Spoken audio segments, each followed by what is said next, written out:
Béatrice Santel, je suis maire de Montmélian depuis 2008.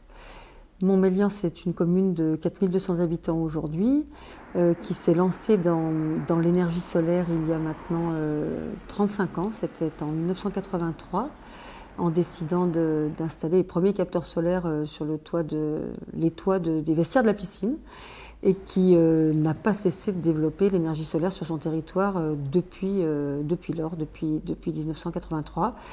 C'est une commune qui a fait ce choix, enfin il y a des élus qui ont fait ce choix avec deux grands objectifs. Le premier, c'était sûrement d'imaginer et de voir autrement l'avenir de notre planète.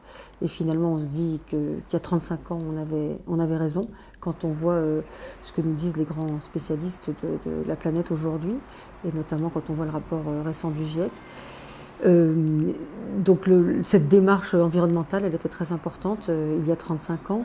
Elle était associée aussi, je crois, à une démarche sociale, c'est de se dire que si on trouvait une énergie pas chère et renouvelable, alors on pouvait permettre de cette façon-là aussi des avancées sociales.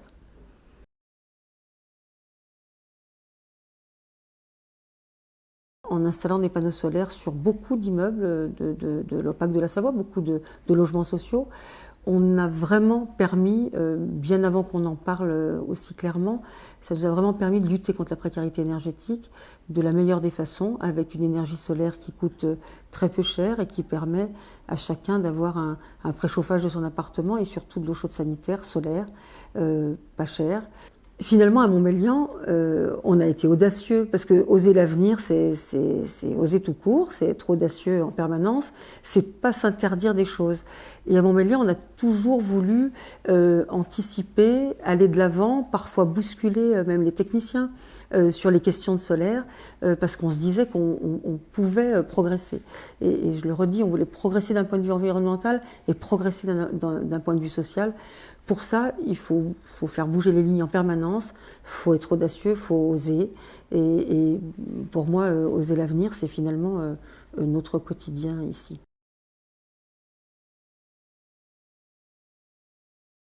Pour moi, ce qui est primordial pour demain, en termes d'innovation sociale, c'est, je ne sais pas comment ça se fera, mais c'est que l'on permette à chacun de vivre décemment, qu'on donne les conditions financières notamment, de vie décente à chacun, à chacune des familles, quel que soit notre âge, des plus jeunes aux plus anciens. Je crois que ça, c'est vraiment essentiel. Aujourd'hui, on n'y est pas.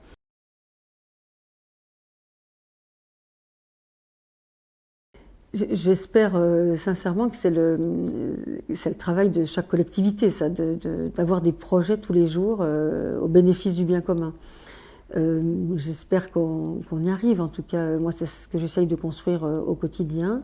Quand on a un vrai projet de développement durable, le développement durable, c'est un mot qu'on emploie beaucoup, mais qui a un vrai sens pour nous, qui commence par permettre à chacun d'avoir un emploi. Donc, il faut se développer d'un point de vue économique d'abord. Et puis, quand on a un emploi après, permettre à chacun d'avoir un logement décent, à un prix décent, et puis de pouvoir s'épanouir. Et pour ça, il faut des services publics, sociaux, sportifs, culturels, éducatifs, tout ce qui font que de la petite enfance aux personnes âgées, on puisse vivre bien, s'épanouir dans la vie. Et ça, moi, j'ai vraiment la sensation, si toutefois elles en ont les moyens, que les collectivités locales ont un vrai rôle primordial à jouer dans ce domaine. C'est vrai depuis des années, il faut simplement qu'on continue à avoir les moyens de le faire.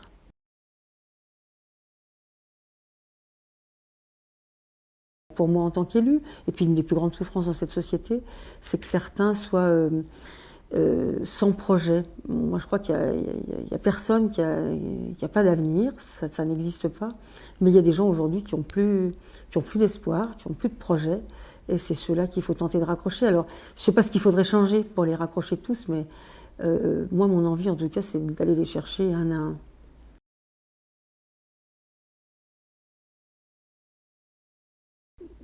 Qu'on change demain dans notre pays et dans ce monde, les manières de produire et les manières de consommer, mais sûrement aussi les manières de communiquer.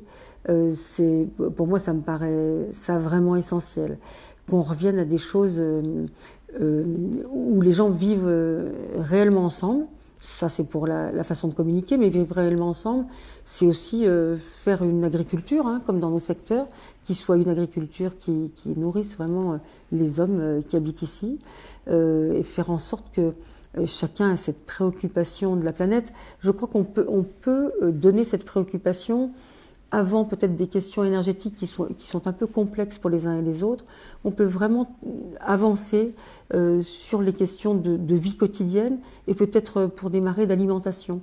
Et moi je crois que oui, sur les manières de produire, en Savoie, en France et dans ce monde, et sur les manières de consommer des uns et des autres, je crois qu'on fera un grand progrès pour une nouvelle économie entre nous, pour de nouvelles relations entre nous, sûrement pour une meilleure santé des uns et des autres et une meilleure santé de notre planète demain.